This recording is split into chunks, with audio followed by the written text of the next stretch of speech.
Got it. Lovely. So I'm Danielle. I'm at Sustainable Schools New South Wales, and I'm here today with my colleague Chai, who is on tech support. Chai, give us a wave. And then we have three speakers here today sharing the story. So we've got Pika Brill-Dow from Narranga Public School. We've got Tracy Foister from Lindisfarne Anglican School. Tracy, give us a wave.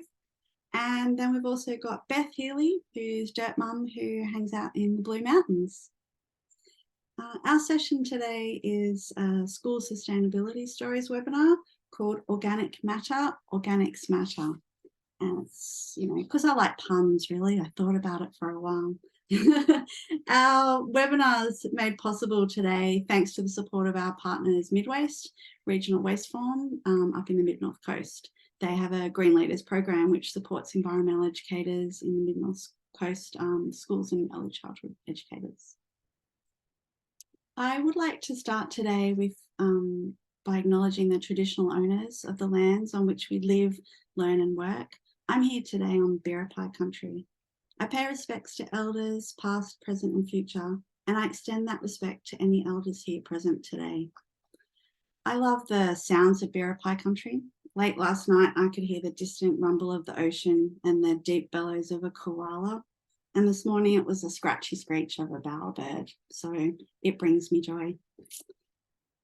For our session today, each speaker is going to speak for about 15 minutes and then we'll have a 5-minute question time after their session so you can quiz them on anything that they've talked about.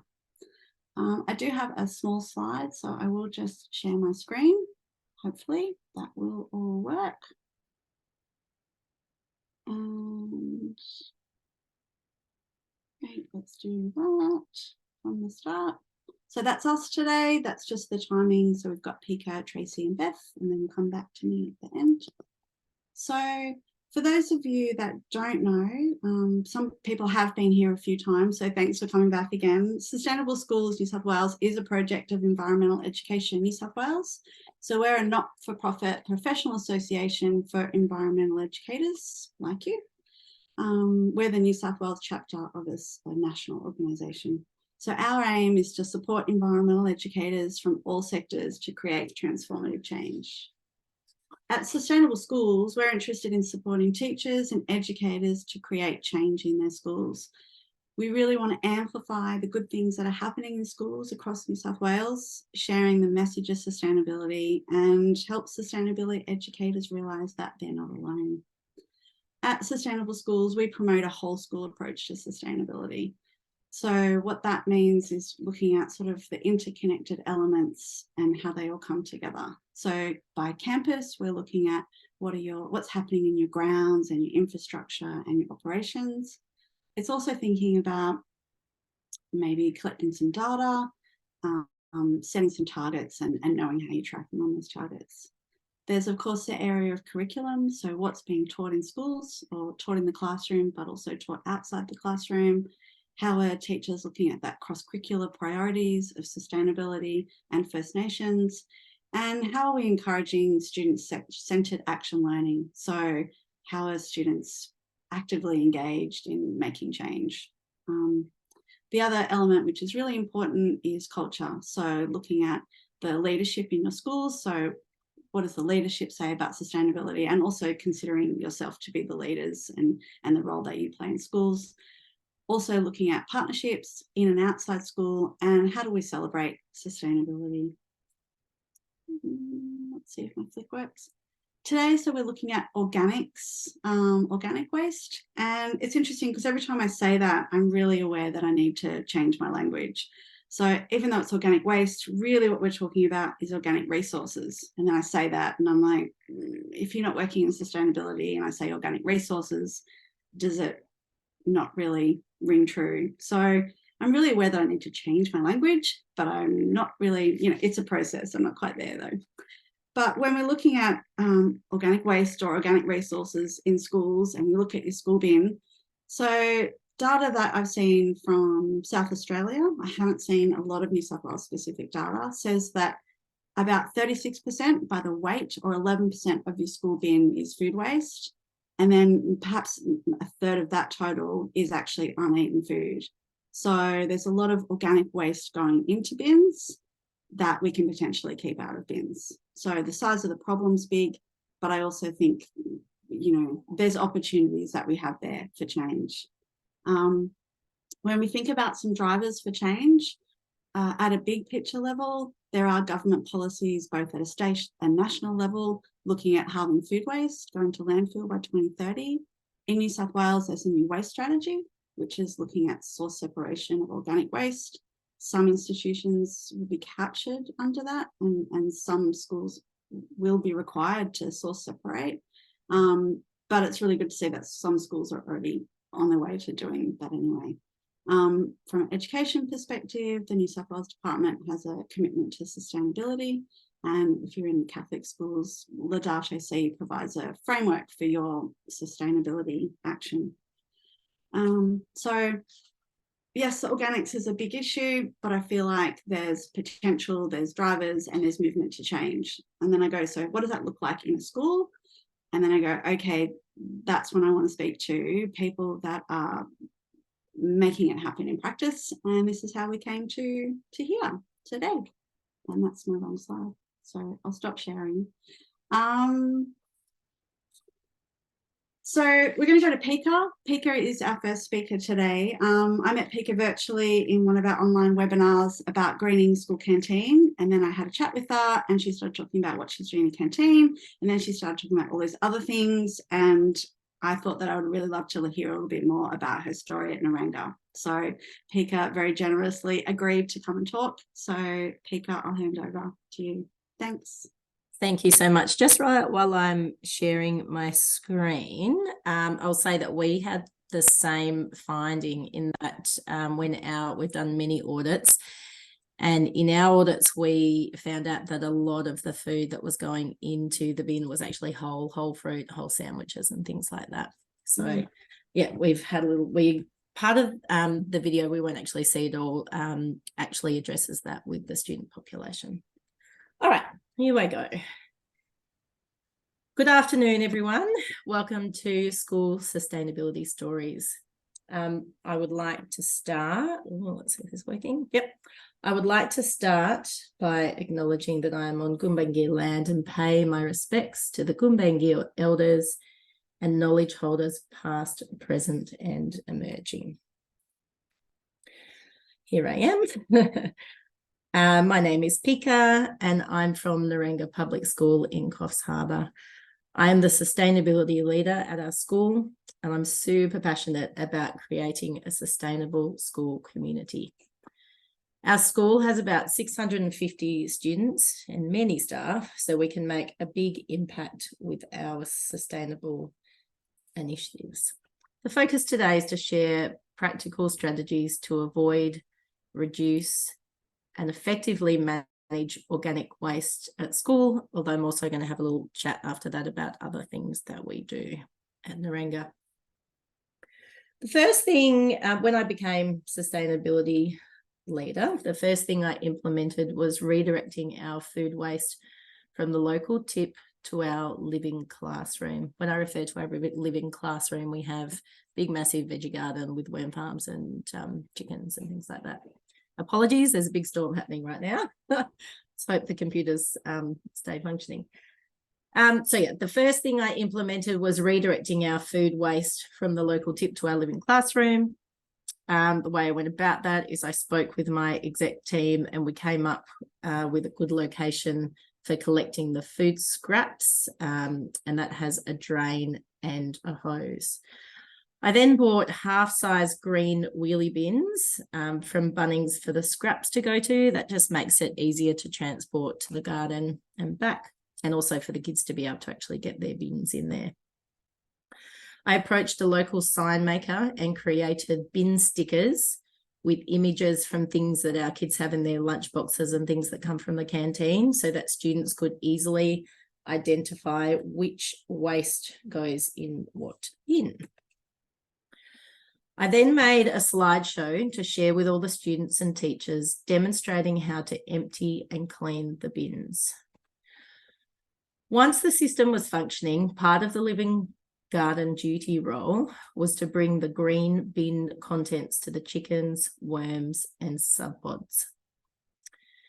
The chicken and worms can't have things like citrus and apple cores, so those items go into our subpods as compost. The subpods have been a game changer. We started with normal above ground green waste compost bins. However, we found that the waste breaks down much faster in a subpod. We found out about subpods through the Lunch Maker program. Mid-Coast Waste offered one to reward us for taking part in their program. The second time we joined the program, we were offered a composting workshop. We learnt that to get optimal results, we needed to add 1/3 of shredded paper or cardboard, about 1/3 of fresh compost, and about 1/3 of soil or broken down compost, and then just water and mix it around. After this workshop, we started redirecting the shredded paper from the office to the subpod composting system, and this was another way to reduce our waste footprint. We then created a student green team who helped create school initiatives to motivate the students with changes yearly. That means as in student changes yearly, based on student availability and interest. We received some support from Cascade Education, who helped guide the students towards goal setting. Their focus was to create initiatives which would have the most impact. They came up with lots of great ideas with support from Cascade Education and our teacher-led sustainability team. They completed a waste audit, and actually we completed many by the end of this. They also ran, I can't go back. I'm sorry, I'm not sure how to go back. Oh yes, I can, yay. So this is just one example. We had all of stage 2 join in small groups, and they all emptied out different bins, and then they actually showed what should have been in the actual bin. You can see up the end there, we had the red lidded bin, which is landfill, then yellow recycle, green waste, over there, and then we just had, I think that last one was just like a little compost bin. So yeah, we separated all out, and we worked out that we had a problem. Like Danielle said, we were finding a lot of whole sandwiches, whole fruits and things like that, but also the kids were not using the bins correctly. We also the kids also ran a waste poster competition to create bin signs around the school. They spoke at our school assemblies, educating our school with Greenpeace videos and creating achievable waste goals for students to work on. They also worked with Jane Grebert from the Green Leaders. Oh, sorry, I'm not ready for that one yet. They also worked with Jane Grebert from the Green Leaders and myself to create a video showing what waste issues were found, and additionally to introduce the bin stickers. They are an excellent asset to the school and have continued to leave a great sustainability legacy. So I'm just going to play some of the video here. Let's hope that it functions.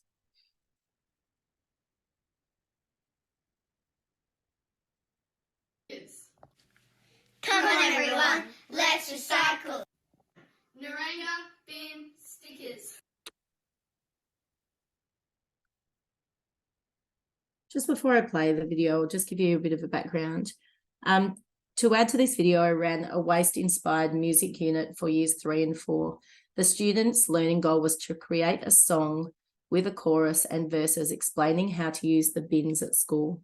We then used the most effective educational song in our school waste video. So this is just a way that you can just add sustainability into your everyday learning and make it quite meaningful and give them a really strong message. So we found it to be really effective. So here's the song and the kids using our bin system. Narranga bin stickers. Come Come on everyone, let's recycle. It's something we can do for our life cycle. Let's start off with the basics. Yeah, the yellow bin. I know what you're thinking, the bins are confusing. The yellow bin's easy enough. What do you think goes in the yellow bin? Cardboard, poppers, paper and cans. Come on everyone, let's recycle. It's something we can do for our life cycle. Tell your mum and dad and your mates too, cause it's no good for the nature. I know what you're thinking, the red bin's confusing. Now the red bin ain't so good. You put plastic bags, straws and Ziploc bags, which grow the landfill pile. Come on everyone, let's recycle. It's something we can do for our life cycle. Next we have the green bin. The green bin's better than the rest. It's for food scraps, leaves and paper towels, which keep our Narranga worms fed. Come on everyone, let's recycle. It's something we can do for our life cycle. Come on everyone, let's recycle. It's something we can do for our life cycle.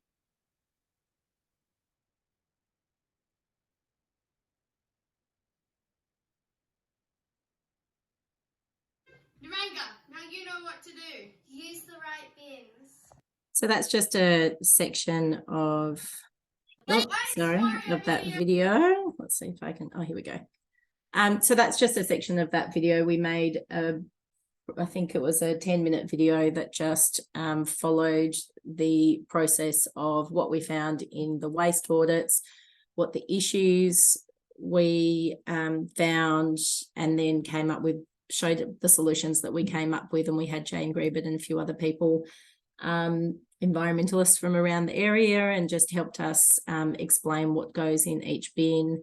And then the kids showed, of course, how to use the stickers. So that was really fun. And all of the kids really responded to it, I guess, because they were learning from their peers.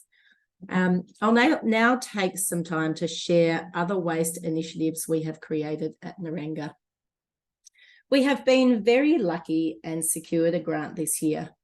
The focus of the grant is to reduce our waste and littering through connecting to country. The goal of this project was to reduce waste and create motivation to use our bins correctly, and also to reduce the amount of littering around the school. The motivator is to create an understanding that we share our land with other people and animals, and to learn from our Gumbaynggirr people about the importance of connecting to country. Our Narranga Public School community has the very rich experience of learning and connecting with Gumbaynggirr knowledge holder and New South Wales National Parks and Wildlife Services Ranger, Matt Flanders, and also Stevie Skinner, a Gumbaynggirr community member. We went on a learning journey exploring our local environment and wildlife through totemism, dreaming stories, Gumbaynggirr language, and dance. We also had Cascade education officers who are trained teachers offering environmental education activities coming to our school. They completed ephemeral, I'd never heard of this and I'm probably saying it wrong, ephemeral art with early stage 1 and stage 1. Basically, they wanted to show the contrast between what happens to natural materials and plastic. So they, the younger kids went in and created these really cool clay sculptures, and then they put something made out of plastic in that area as well. And the kids, it was just near where the kids eat. So as the rain came and, you know, as time passed, their beautiful pieces of art just kind of faded away, and that piece of plastic remained. So that was like a really effective tool for our kids, our little ones.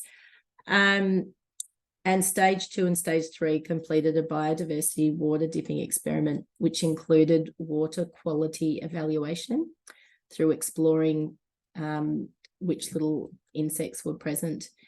This information was then used to discuss how to improve the water systems and ecosystems with a very big focus on keeping it clear of waste. So that was our big motivator to get the kids to stop littering, really. And it was great. Stage 1 also went to the Coffs Harbour Waste Unit. And in fact, they loved it so much, we're going to get stage 2 to go as well. And they learnt about how our local waste is processed. This was a very rich experience that really motivated students to dispose of their waste correctly. Observing the huge waste pile was a big conversation topic, which we used to motivate our students to reduce waste. The waste unit experience has driven us to make changes to our canteen. We are now aiming to further reduce our school waste. We have started collecting drink containers and recycling them for money, which goes back to the kids at school. We are also in the process of changing our plastic cups and containers into compostable types, and are also talking about the idea of having waste-free Wednesday every day. So we have prizes that come out. So every student on a Wednesday that comes waste-free, they get a little ticket, they pop it in the raffle, and then we have 10 kids that are pulled out on a Friday, and they get a little prize, and it's very motivating and they absolutely love it. And to provide our school community with ongoing cross-curriculum sustainable learning programs, we reviewed and updated our units of work. So we're looking at sustainability, we're looking at Indigenous perspectives, we're looking at science, history, things like that as well. Matt Flanders, our local Gumbaynggirr knowledge holder, was a consultant for this project. The finale of this project was a sharing session. We also created a slideshow showing our school's journey and shared it with our local schools. This is an editable document where other schools can add their sustainable initiatives so that we can all learn from each other. This project has been a great success as our school environment has had a noticeable reduction of waste, particularly in our creek area. Students have become more respectful of our environment and the people and wildlife who share it. The Connect to Country Waste Action Plan project ran over 3 terms. This gave our students multiple opportunities to build their understanding of the value of our Gumbaynggirr land and why it's so important to respect it and all living things that share it. Thank you very much for listening today. It's been a pleasure to share all of our exciting waste initiatives with you. The next few minutes is for question time for me, if that's okay with Danielle. So if anyone has any queries about information I just shared, I'm happy to share my tips and tricks that I've learnt along the way. That's great. Thank you so much, Pika. I will see if there's anyone. Does anyone have any questions? If you want to pop it in the chat, or if you're feeling brave, you can. I did put that little question thing that you had there, but I didn't want to pop it on full view. Chat. That's all right.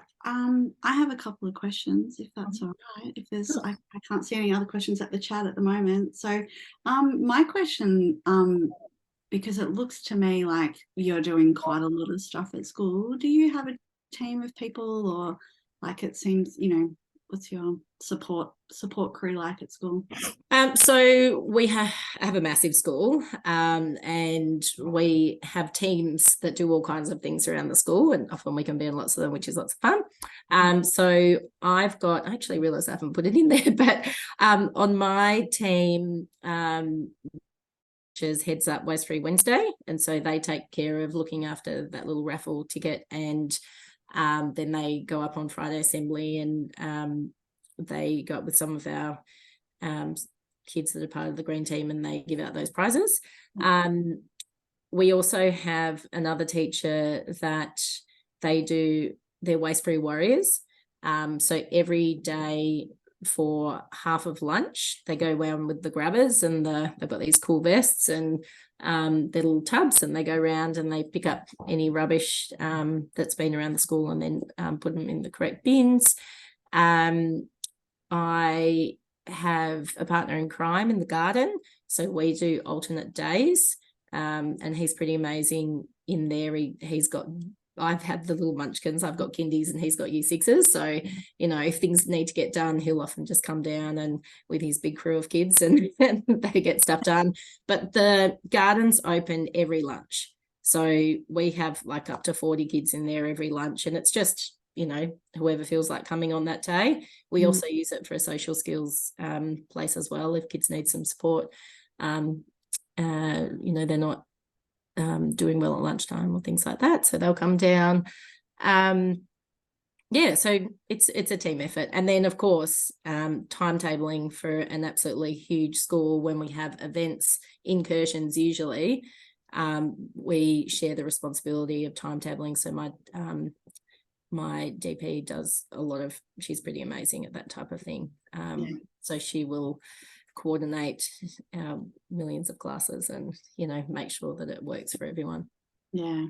That's great though. Like, it's really good if you kind of can share the load. And of course our canteen lady as well, she's still on board. I love it. And because I wondered about that, like looking at the organic waste that you have, because it seems like you've got a pretty good 3-bin system. Do you have to, like, contamination, like are the green bins out in the playground, or is it sort of? Good question. So every classroom has a mini green bin. And so at crunch and sip time and at eating time, lunch that is, they do that at their classrooms with their class. And so they will use the green bin then. So it's really like teachers are there watching. So it's not, they're helped a lot.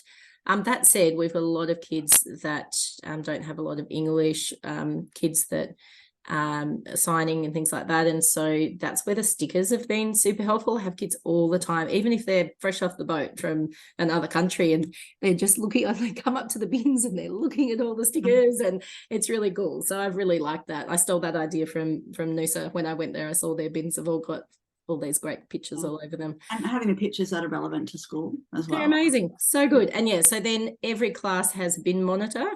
And the green bin, kids will go and take it to that designated area and empty it most days. And do you have a kitchen garden program? So is that so that's been my dream, because I love to cook and I'm passionate about food. So I've just got COVID, like I tried to start it and then COVID happened, so we kind of had to put that on the back burner. We did have a community garden, so we had a lot of our families that had come from different countries and were building connections. We had an afternoon after school where they'd all come in and we'd plant and we'd eat and stuff like that. And so I've just got permission to start cooking in the garden. So when things, so one of our families made like a biryani and they brought in the recipe. And so, that was what we did with snow peas. The plan is with the snow peas, and then the next one's pasta, because we've got tomato and basil coming out of our ears. Cooking what you're growing. I am of the time, but there is one more question. There's a question about sub pods, but I might leave that because I know Tracy's going to talk about sub pods, so I might leave that one over. Just really quickly, sub pods are at Bunnings. So very easy to find. And the other one about, does your local, so who picks up your organics? So does your organics green bin all go into the garden, or does some of it get picked up, because it goes to our garden? So it goes to worms, chickens, or the sub pods. I just saw the composting one there. I didn't add in, but generally speaking, we don't put meat in there, and that was my principal's suggestion because he was worried about vermin. So we give the meat to the chickens, but we don't put it in the sub pods. Okay, so chickens combination. Have to have the combination. Yep. That's it. That's really great, Pika. I'm mindful of time, so I will say thank you, and if we have some more time for questions at the end, but I really like how it fits in your school, and that kind of real messaging out to the students and getting them involved in that, in creating that message. Seems like it's really effective. It's effective. It is. It's great. Thanks. So we might go to Tracy now. Tracy, I actually heard Tracy present at a conference in April last year. She presented at a New South Wales East Grade conference, and I was just fascinated by her story because she's got a really large school, and I'm always really interested to see how different schools are doing it. So I've been wanting to hear a bit more about it, so I tracked her down, and a year and a half later, I can find out some more. So, thanks, Tracy, for sharing with me and with everyone else. Hey, thank you. Thanks a lot. And hello, everyone. It's nice to be here. I'm from Lindisfarne, which is up on the north coast on the border of just near Tweed Heads, near Coolangatta. I'm in a big school. We have 2 campuses. We've got our junior school is preschool to year 4, and that's about 10 kilometres away. And our middle school and senior school from year 5 to year 12, which I refer to as Mars Lane, is where I am. We have about 1,500 students at Mars Lane and about 500 down in our junior school. So I'll just share screen. Yeah, that's it. Need to go back. So I just got to go to the first page. Where is it? Here we go. So first of all, I'd just like to begin by acknowledging the traditional owners and custodians of the country in which we live, play, learn and work. I'd like to pay my respects to the elders past, present and emerging of the Bundjalung country on which Lindisfarne stands. I'd like to extend that respect to all Aboriginal and Torres Strait Islander peoples. So my presentation is pretty much solely on subpods, because we have a really big system happening, and we've been doing it now for 3 years. Very lucky, have a great principal who is wanting to always make our school more sustainable, and we've got a lot of things going on.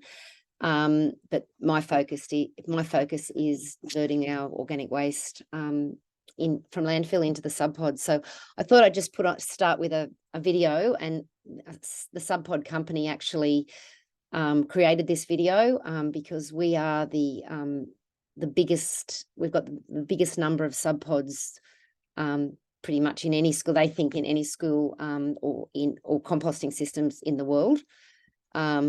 Maybe there's more, but I'm not sure, but it's a lot. So I'll just put this video on. It's now 3 years old.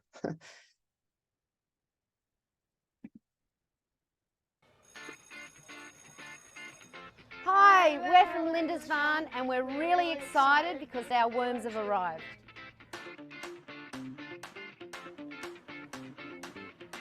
They're really cute and I like how they slither around. Yeah, like they're like kind of like woohoo, look at me, I got no arms. Woohoo.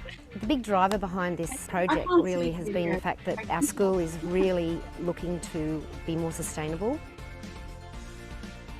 The video's there, not there, Tracy. Did you press that special button? Oops, I thought I didn't. Remember the button down the bottom? Yeah, So now, share and we'll try again. sorry. That's all right. I can't see the bottom. Maybe stop sharing and then reshare again.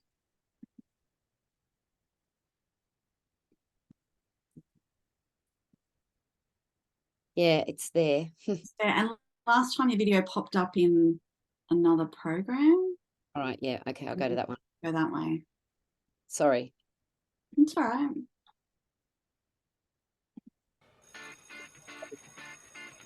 Hi, we're from Lindisfarne and we're really excited because our worms have arrived.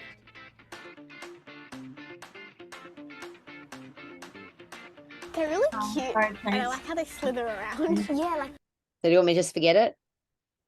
Yeah, I think so. We'll put a link to it. If you have a link somewhere, we might. Yeah, just okay. link. It is a good video though, everyone. Sorry. That's all right. Now I've just got to go back to where I was sharing. Sorry, where are we? Okay. All right. Anyway, that was a video of when we actually installed them.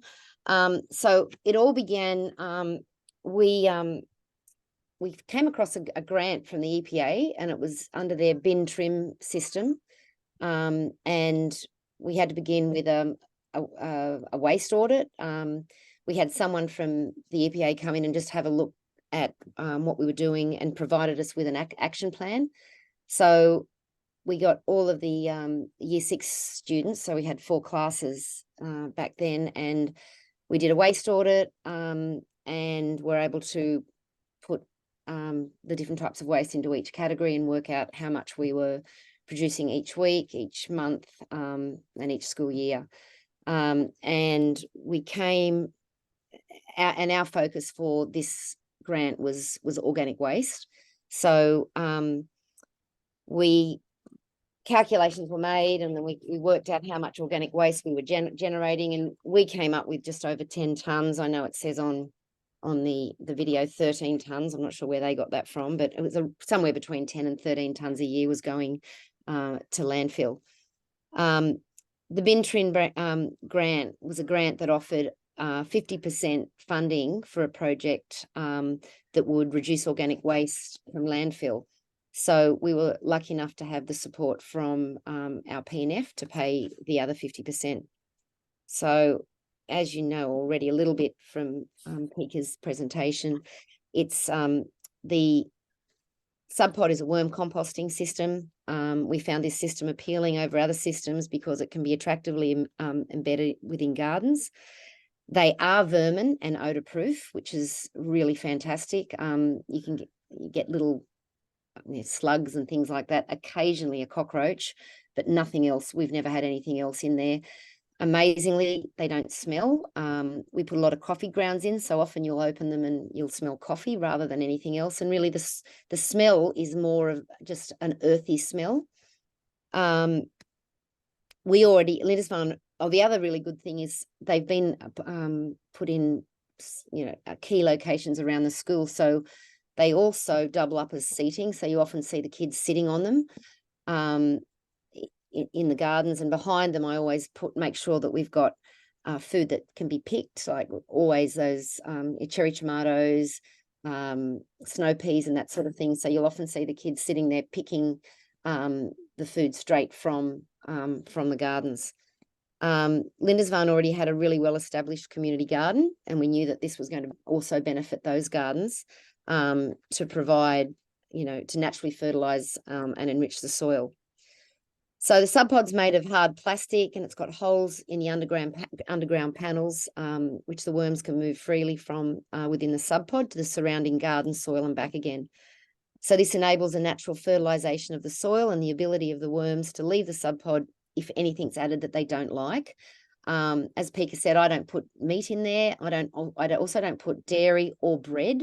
I find that the bread takes a long time to break down and it gets really moldy. So I just we take those things out and give to the chickens. You can put bread in, it doesn't say not to, but I just see that takes a lot longer to break down. If any of those things do go in that they don't like, the worms can actually go out into the surrounding garden, and then the microbes that are in there, they break down, the meat or seafood or dairy that they don't like.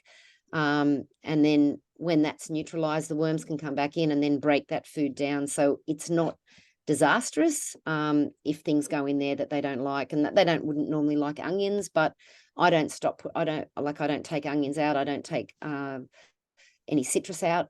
All of that just goes straight through it. So we were also, I met with the SubPod people, and I was really impressed with the simplicity of the system. And also right from the beginning, we decided to collect the data of the amount of waste that goes into the SubPods. I'll talk a bit more about this. So I talked about that, the bin trim grant already, and there's just some more pictures of when we installed them. It was really important to include the kids in the installation process so that they had ownership over the project. So yeah, by the end of June 2020, we had 41 SubPods installed over the two campuses. We've got 31 here at Mars Lane, where I am, and 10 at our junior school. So the pictures that you can see there are just in our community garden when we were first putting those in.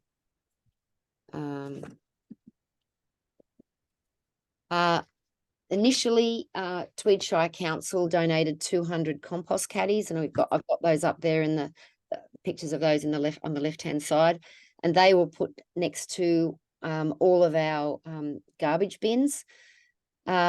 wasn't an ideal system. We've got a problem with crows. Crows were always knocking them over and, you know, waste around the place. And it was an ongoing thing, but I had to be really careful because initially the maintenance crew were very, oh, we're already really busy. This is how we take out the bins. And so I didn't do much about changing that system. But just recently we've got a new maintenance manager and he said, oh, look, I've got a really good idea. And as you can see here with the new system that we've got with the green lids. So we needed new ones, so we bought new. These are much better. They're from Bunnings, just $11 because the council wouldn't give me any more. And maintenance have just gone around and drilled holes in the front of the bins and the back of the caddies.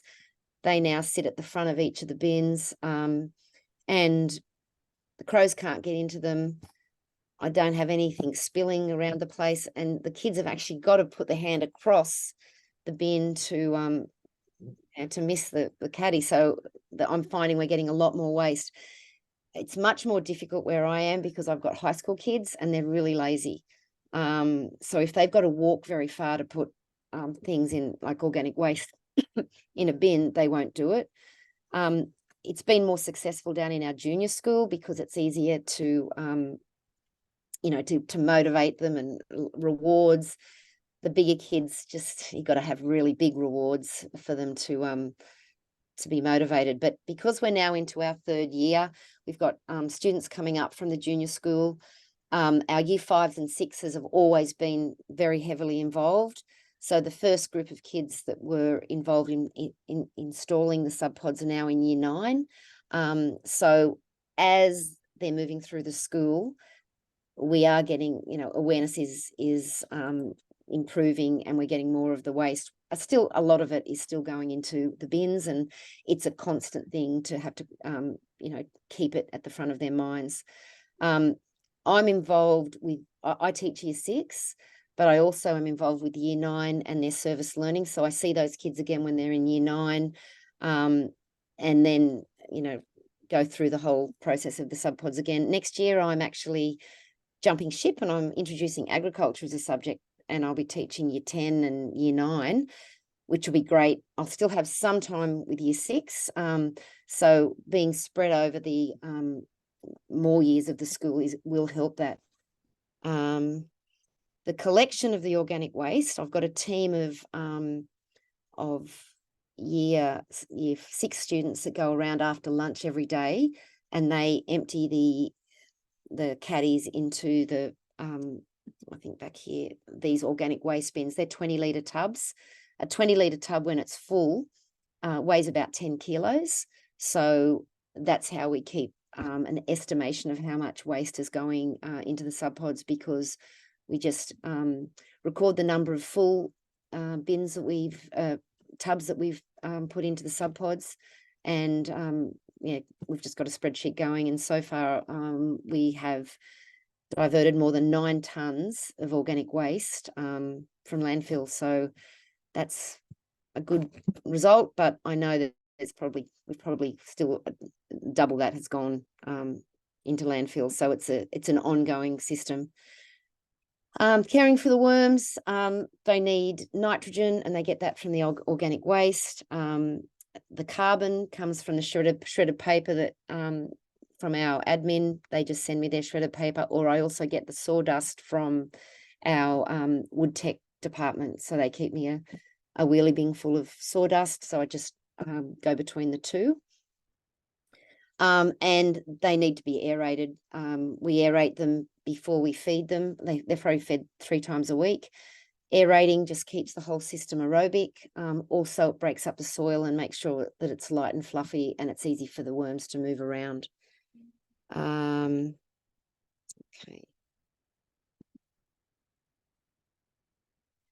As I said before, student involvement at the beginning of the project was really important for changing behaviour, and it's ongoing. When we first, in the first year, we did a lot of videos.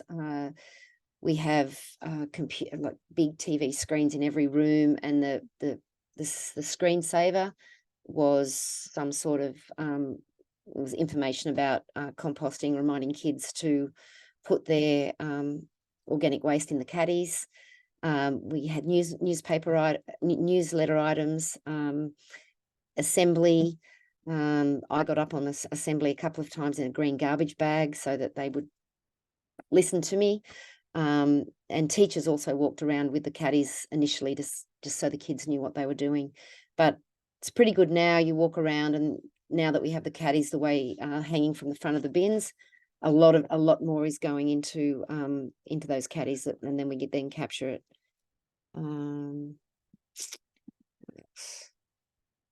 So the produce from our gardens down in the community garden and around the school in the sub pods, we run a program with Year 6, the Oz Harvest Feast program, food education and sustainability training, which is about using food that would normally go to waste in creative recipes. So we grow a lot of the food that we're going to be using in the Oz Harvest program, so that we can just pick that here. And the students really enjoy that, knowing that they've grown it and get to cook it. We do simple cooking with stage 3 students from our produce. Staff purchase some of the produce, and we then use that to purchase seedlings. Some goes to the school canteen, and also we've got a trade skills centre, and our eggs from the chickens and extra produce goes there as well. Our challenges, hot weather, because all of our sub pods are out in the sun. Hot weather can be a problem. Because the sub pod system is under the ground, and they have a insulating a layer of insulation under the lid, that does help keep it cold. But in the really hot days, I find that you need to add water to them. The community garden is irrigated, so they are always very, very wet. So the population of worms down there stays absolutely huge, even when they're not being fed. Whereas we tend to, in some of the other locations, when they dry out, the worm population will diminish. But a lot of them, what they do, they go out of the sub pod and into the surrounding garden. And when conditions within the sub pod improve, they return. Another challenge is holidays. The first 2 years, I was a crazy woman and spent the Christmas holidays going around Woolworths and Coles and fruit shops and anyone that would give me organic waste. And I'd come in and do it thinking, I've got to feed the worms, can't kill the worms. And then I realised that actually you don't need to do that. If you've the last Christmas holidays, I cut up half a pumpkin and put in some of them, put a lot of the carbon, the shredded paper, and just left them. And when we came back, some of them were dry and didn't have a lot of worms in them. But once the food starts going back into the sub pod, the worms return from the surrounding garden. And once they're back into with the food moist, the worms return. So I've never actually had to go and buy more worms to put in the sub pods, because they do return. Maintaining awareness is another challenge. If it's not a constant conversation, the older kids will forget. And as I said before, they're lazy. If it's not really, really easy and really, really obvious, they tend not to do it.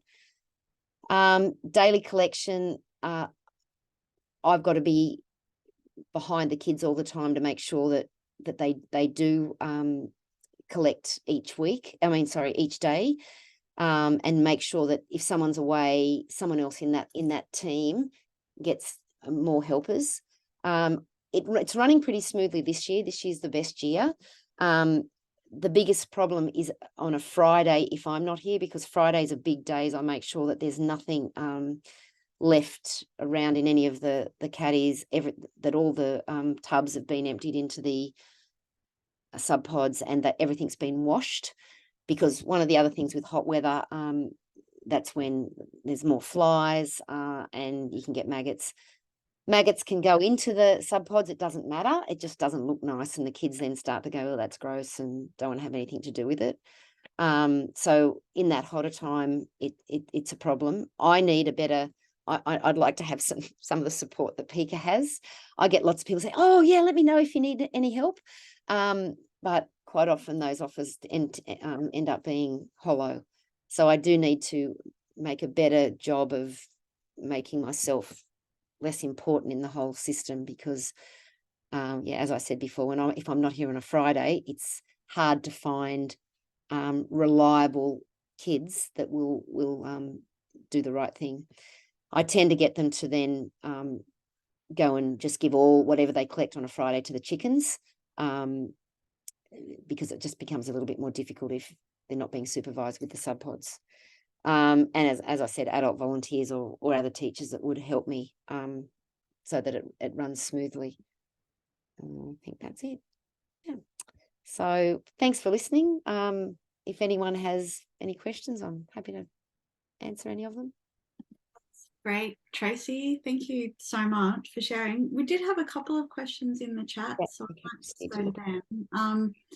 So one was just wondering about, so if you've got some organics, so, you know, how much organics is going into your sub pods, and do you know where the other organics is going? Is it going off? Okay, so any of the like the garden trimmings and things like that goes in our green bins collected by council, because we are only put the food in. So all of the organic food is what goes into our sub pods.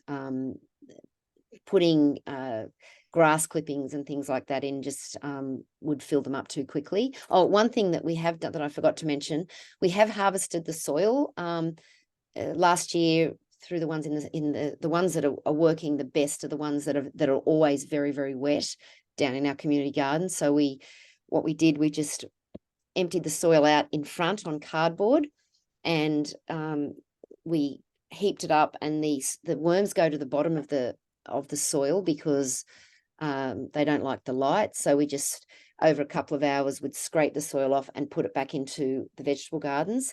And if we got most of the worms at the bottom and then put them back in the sub pods.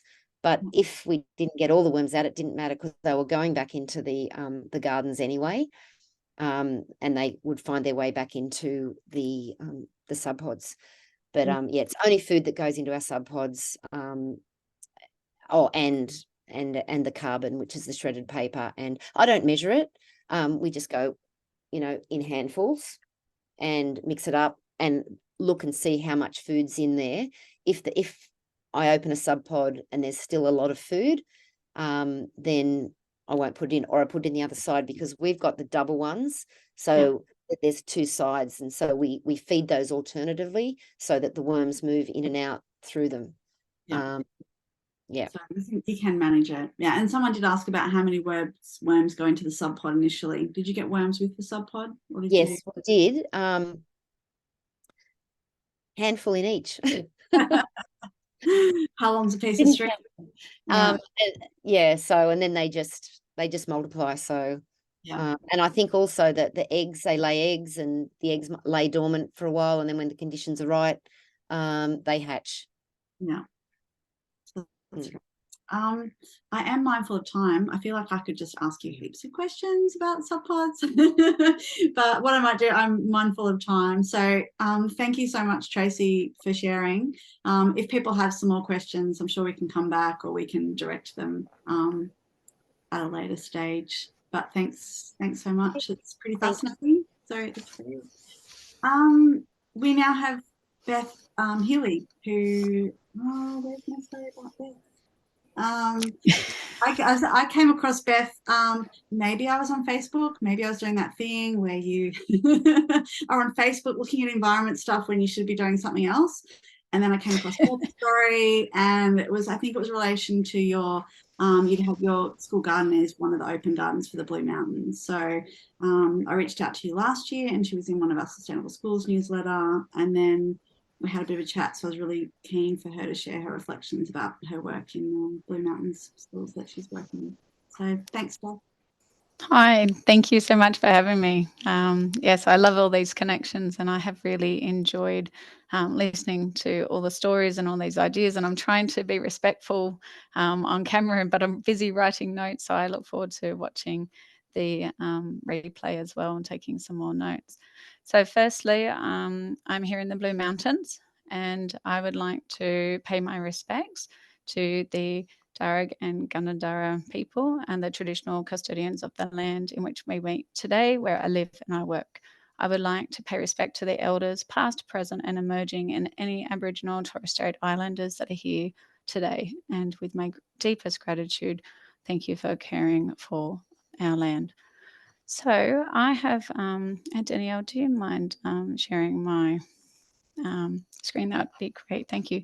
So I'm a kitchen garden educator, and I work in 2 schools here in the Blue Mountains, as well as visiting many schools. And I love to go on a road trip, as I did this year, to go and visit and support other schools with their kitchen garden programs. I've been volunteering in flood affected and drought affected and life affected schools just to boost sustainability, science and wellbeing is what I specialise in.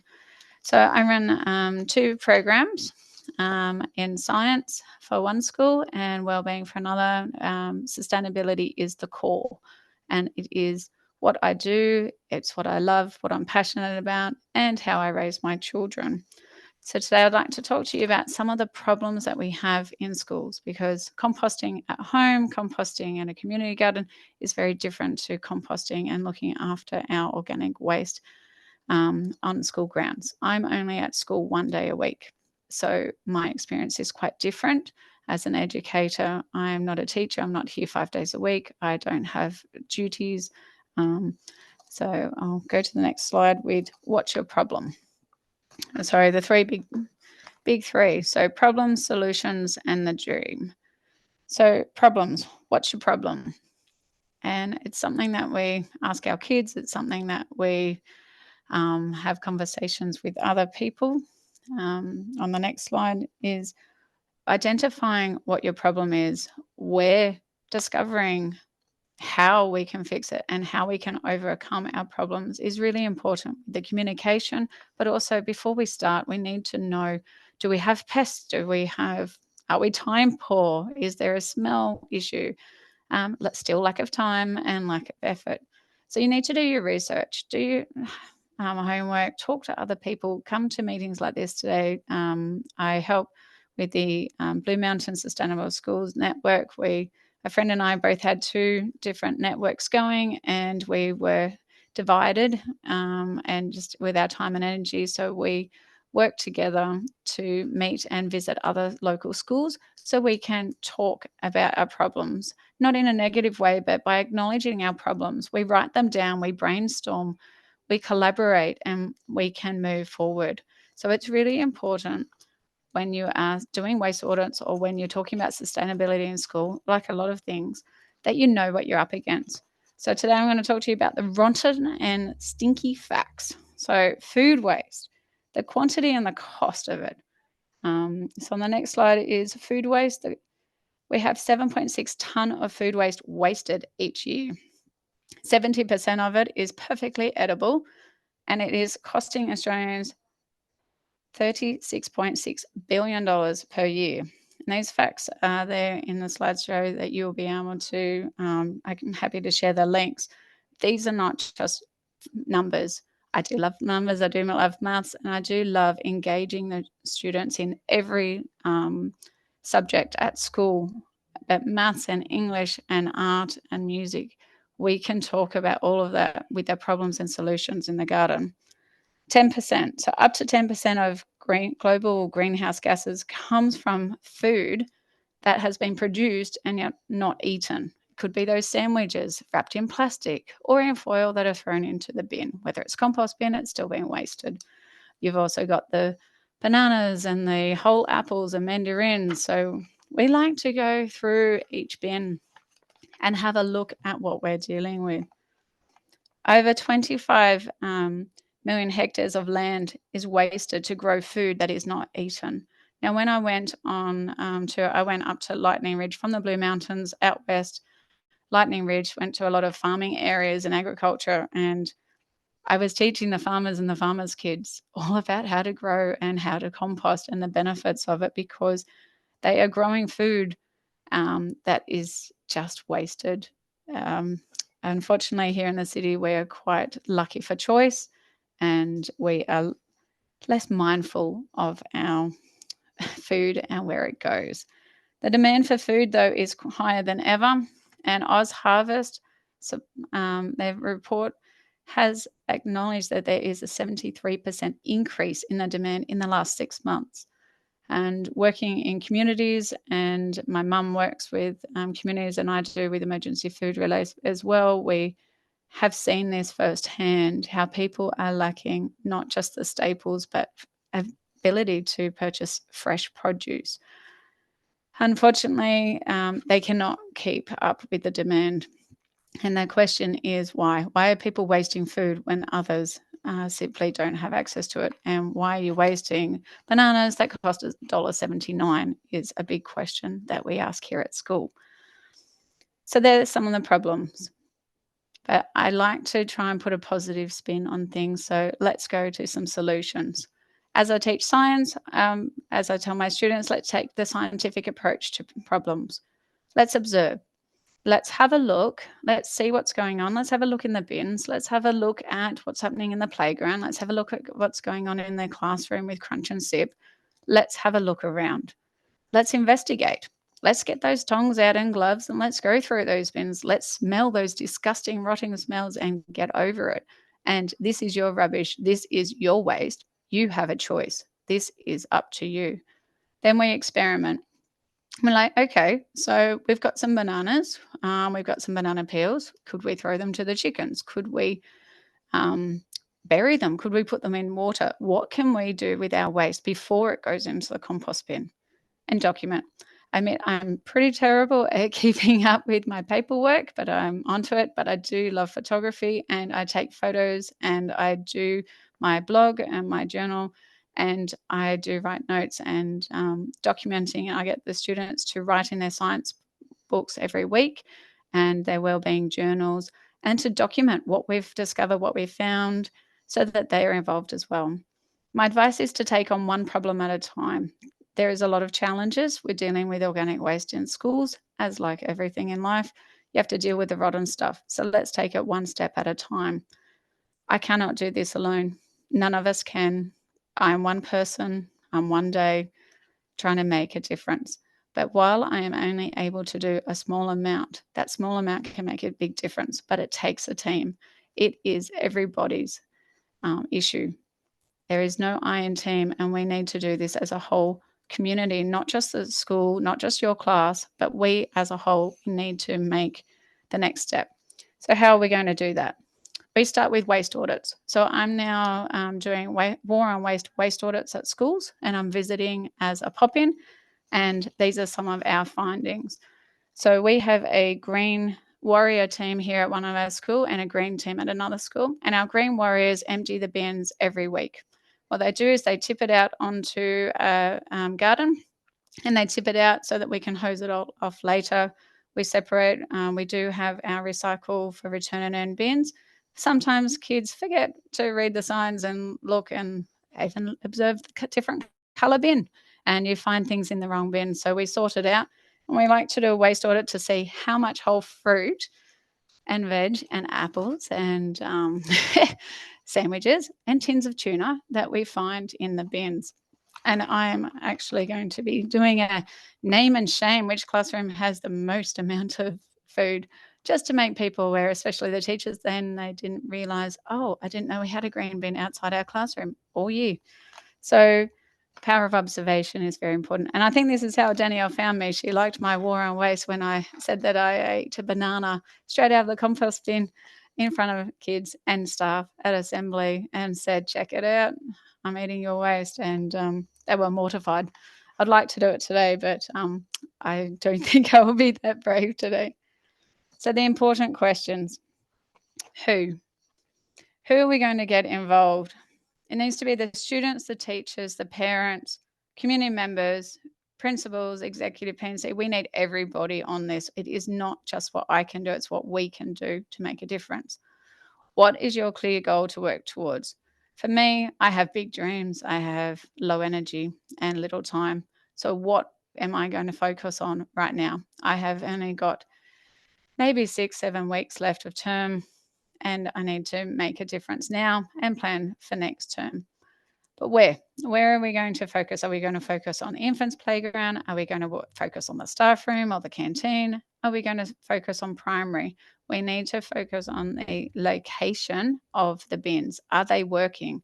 We have a map, and our Green Warriors go and collect the bins from that map. Bin 1 is located here, bin 9 is located there. Are they working, or do people in term 4 still not realise they have a green bin outside their door? So why? What's your motivation? Is it because it ticks those boxes for school? Is it to reduce your to grow soil? Or is it just to make you feel good? Do you do these waste audits, and do you then just go, actually, I'll just put it in the bin, it's easier? How are we going to achieve all this with our limited resources, time, energy? Without grants or school funding, it is hard to bring in those resources like the waste management, or without council support, we may not have access to subpods or worm farms or the green bin. So we need to work out how. So your problem is your solution. As a permaculture educator, this is a saying that we focus on. Our problems are many here at school, but our solutions are possible, and we just need to make that first step. In the photo there, you can see 2 bananas. One was my lunch and one was in the compost. I wonder which one was which. I ran a tally, but none of the teachers wanted to touch it in the staff room, and nobody is going to touch my banana bread after this. So our solutions. We need to encourage our students to bring the right amount of food. Kindy are coming with huge apples, massive bananas, and a large orange that they're not able to be self-sufficient in the short crunch and sip time frame. To be honest, the kids don't want to be sitting down for 30 minutes and eating. So huge lunch boxes are being wasted because kids take a bite. I've eaten, I've chucked it straight into the bin. So we need to be mindful of educating the parents and the students of what size is appropriate for them to be eating. Focusing on whole food, we don't peel the carrots. We simply just crunch on them at home. Make it your best effort every day. Even if the previous day wasn't the best, you just keep going and do what you can, because any mistakes can be composted. It's all good. It'll all grow. I did make banana bread out of the 10 bananas, by the way, and I served it up to the teachers, and I told them about it the next day. One of them still not talking to me. We also make the ABC brownies. So any of the, I don't use the apples straight out of the compost, by the way, but we do apples, bananas and carrot into brownies in our kitchen garden program. We need to learn from our mistakes by acknowledging our failures and talking about them and sharing them. It makes us more human, but it actually makes us stronger. Acknowledging our weaknesses is not the weakness. It is actually our strength. Keep it clean. We scrub out those bins every week, every 2 weeks if there is an issue, but we try to minimize the smell and the effort, because if the bins are clean on the inside, the kids are most likely to open it up and to throw in their organic waste for us. We like to prioritize 3 main focus points. 3 things are achievable. We can do that, and we stick with what we can get done in that time. So what can you do about it? You can do a food waste audit. You can do the food waste action week. You can register. There's plenty of ideas. I think it's in March generally. You can do some bite-size reminders at assembly. We have a war and waste group where the year 6s are transitioning to high school, and they're really keen to know what is high school doing or not doing, and how can we help. So some of the very enthusiastic and passionate year 6 boys were like, yeah, let's go tip out those bins. And I'm like, yes, why don't you be my Green Warriors? Whoa, to a war cry. So they are currently working on a war cry for our Green Warriors. They won't do it in person, but they are going to let me video it. So stay tuned. So by engaging their passion and enthusiasm, we're supporting them through their strengths to shine through. Environmental educators, you could put them on bin duty. They give up usually after a term, sometimes a week. a green team or green warriors or whatever you have. Some schools have school parliament and sustainability leaders, however, haven't seen them. So obviously not effective at the moment. And rewards, some work, some don't, but are we creating more waste by giving them something in their hand? I'd prefer bragging rights for them, so they now get chicken therapy time as their reward. So a healthy competition between classes, though, is very effective. So that is something that I'm working on because, well, everyone likes a good brag, and so they're sharing their information by having the best class. So the dream is, for me, not only minimum food scraps, but no whole food in the compost, please. Like, take it home if you don't want your banana. Tell your mum, tell your dad, tell grandma. Don't pack it yourself. To have no contaminated compost bins, because honestly, the more time we spend sorting it, the less time we can be down in the garden watering, having a water fight, or having a cup of tea with the chickens. We want to reduce our landfill, save money. I always go in that angle with other schools and say, do you know how much you're spending on your landfill bill? Well, you can actually go by half if you have effective recycling and composting. And they usually sit up straight and listen when you mention the money. When Wednesday or Waste-Free Wednesday work well, Nude Food Day, but that's one day. Same with the Big Crunch, engaging in trying new food. We are trying to go for a more sustainable approach. So not just one day a term, one day a year. We're just hoping to be in their face every day, reminding them that their choice does matter. So I'm going to share some of my photos.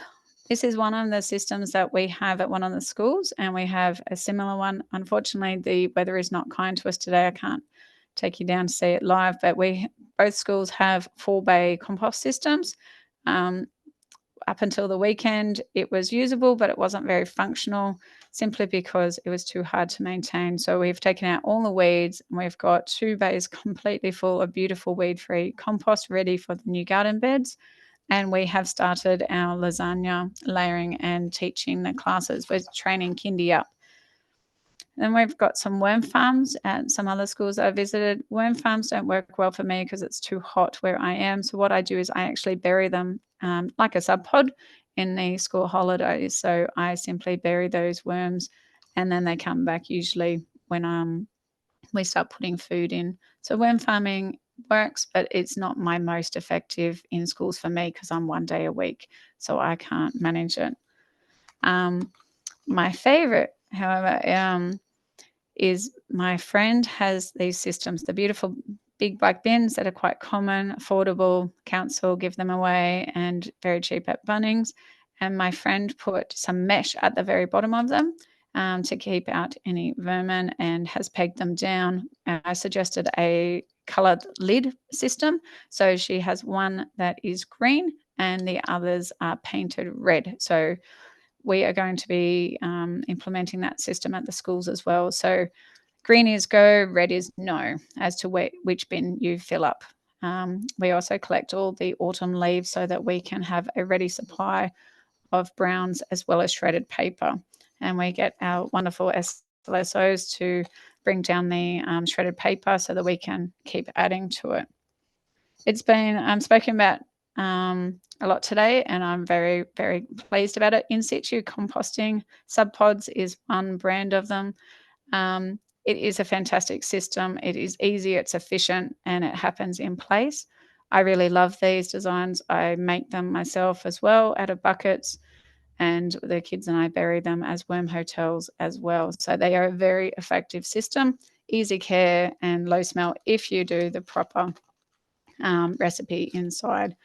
So my favorite solution is chickens, because I love chickens. They are my therapy, my daughter's therapy, and we just love chickens here in the school garden. It took 7 years, but we have them, and they are wonderful little compost machines. So we sort out the scraps for the chickens, and we have special chicken champions that go down and they go and check on the chickens every day with food and water, and they rotate who gets to give them some scraps. So the chicken, my daughter asked me to mention that chickens are not just for compost, by the way, they're also good for cuddles. So I have now said it, and she'll be very pleased for that. I've spoken with our Green Warrior leaders to see what is the students' take on this presentation and what do they want me to say. So from our students, so this is all that we can do. From our students, the feedback is that they love the regular meeting with the Green Warrior teacher and the support staff. Rosters, we've got 2 teams with 2 leaders and they rotate their duties. They like knowing that they've got 1 week on, 1 week off, and they work well as a team, and they get to meet with students that they don't generally work with as well. We have cleaning kits, which is with the green team teacher. This is all independent of me, by the way. So we have somebody on staff every day, and so they are able to monitor this when I'm here or not here. It still happens, which makes it much more sustainable. So in our cleaning kit, we have the biodegradable washing detergent, toilet brushes and gloves. They give a quick hose down, they scrub it out, and then they tip it out, and then it's off to rinse. So it is a production line, and we have an amazing teacher here. Shout out to Catherine. If you ever watch this, you are the best, and thank you. I suggested putting newspaper or a brown bag at the bottom of each bin, simply because it absorbs the smell and any liquid, and it makes the bins cleaning out so much easier, and we're reusing and we're adding the browns into the mix easily. We have a clear sign that says a compost cake recipe for our students to easily follow. It's 1 part brown greens and 2 part browns, and then we add the coffee grounds as icing onto the cake. The kids really like that because they think they're cooking every time they go to the garden. So, and they like to give it a good mix and let it bake, and then it'll be ready the next year.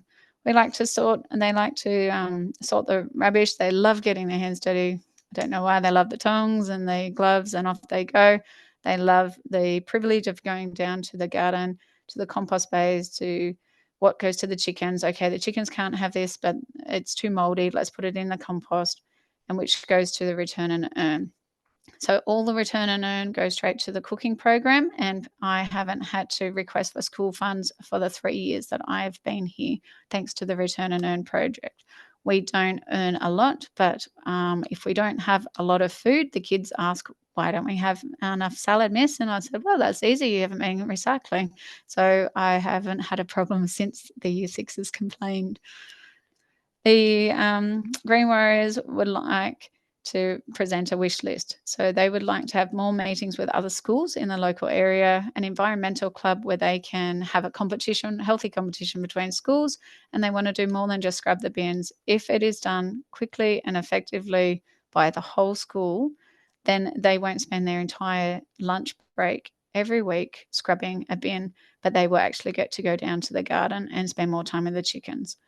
They would like to share their story, and some of the students are very shy kids, not the ones that are excelling in every area and in your face. These are the quiet achievers, and they have actually asked to do presentations, which I think is a huge step forward. They would also love to be involved with the infants to do the right thing and put it in the right bin. So these are just some of the ideas that we have got. I, at home, use the Bokashi system. I also use trench composting. Sometimes trench composting doesn't work as well in schools with vermin. Bokashi is hard because people still don't like the smell. However, I do use it for stage 3. It is our science experiments, so it does have a time and place. Community compost hubs are great if you have too much waste and you would like to redirect without going to landfill. We have our local cafe we get the coffee grounds from. We were on a share waste hub, but that wasn't working so well. For me, I would like to focus on more staff training, events like today, and I will be reusing this presentation for the staff, hopefully to be more aware so they can continue to put it in the right bin as well. My tip is with the SLSOs and any students that need some extra sensory activities is just to get some newspaper or paper, scrap paper, and just shred it themselves and put it in the green bin. Just gives them that release, and it works really well. And I have more paper into the bins, which is fantastic. We need a whole school approach. It cannot just be 1 or 2 teachers in the entire school. We have got 17 classes. We need to do this together. We are here together, all gathering to learn and to discuss, and it is needed in every school. I met with local council recently, and they talked about green bins. So we are hoping we have one at one school and put all our weeds into that, which is fantastic because I do not want oxalis in my garden beds. We have an opportunity in our outdoor living classroom to teach every subject, and I hope to prove to all of the teachers that it is more than just compost and chickens, that we can have sustainable education. That is life skills that our children can learn every day. So if you are struggling, you're not alone. You can't do this alone, and you won't be doing it alone because we're all here for you. So keep in touch, and reach out to us anytime, and I'm more than happy to support you virtually. And we're here for you because asking for help is not a weakness. We're in this together, and we've got this. So thank you for your time. Thanks so much, Beth. I was doing that thing as you were talking. I'm writing down notes thinking, oh, I'm paying attention, but I also just want to write all these things down. So I think that's great to be able to have those. I'll just check. I am mindful of time. I did say we'd finish at 5:20, but I might just have a couple more minutes.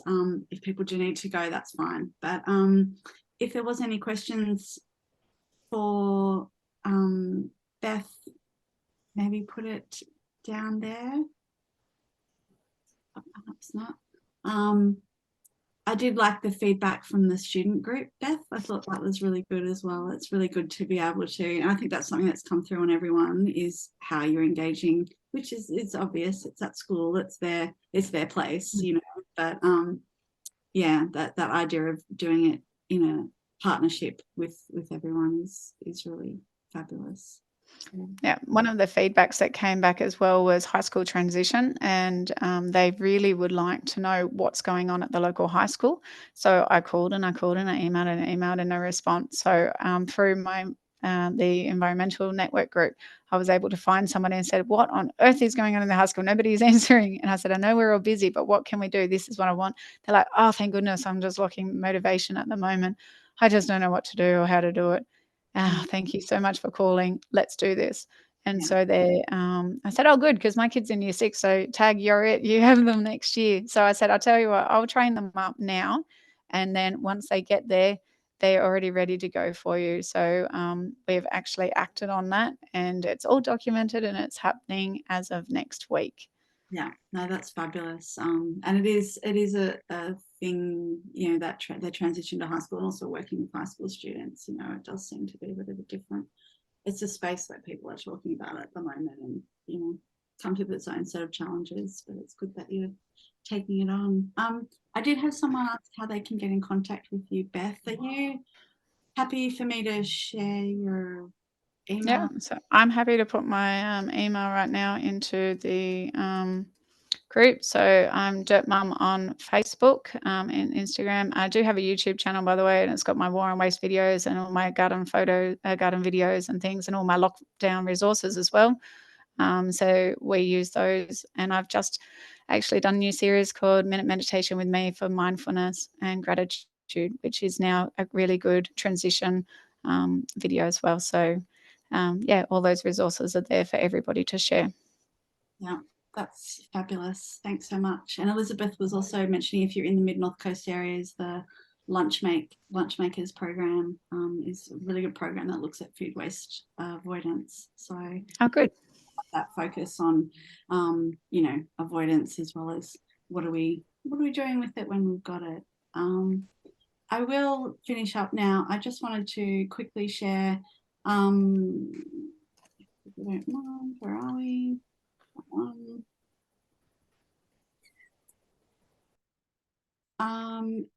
Just as if people are interested, which I think you are because you've come along today talking about organic waste, we do have an online survey. Chai, I might get you to put it in the chat as well. So for the last, you know, couple of months, I've been looking at organic waste as part of a project with the EPA. And so we have an online survey. If people want to share their story about how their school is addressing their organic waste, but also if there's some resources to support that you think your school needs or what could help you get to that next stage. If you could maybe, it's a 10-minute survey, or I'm happy for you to send me an email back. There is an online forum on Thursday, the same time as Thursday. So really just that's sort of a space for people to talk about their challenges, but also looking at what some solutions are. There is an evaluation survey if anyone wants to do that. Also, as Beth said, you know, connecting up with people and having this opportunity to talk to people is a really good idea. So our website has some regional networks, and you can also sign up for the Sustainable Schools newsletter. So that's a very quick wrap up today. But I would like to take the time to thank our speakers, Tracy and Beth and Pika. So just, you know, small round of applause or a wave like that.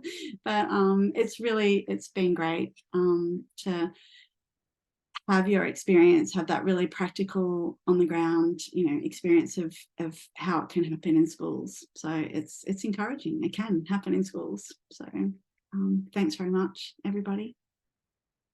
That's it.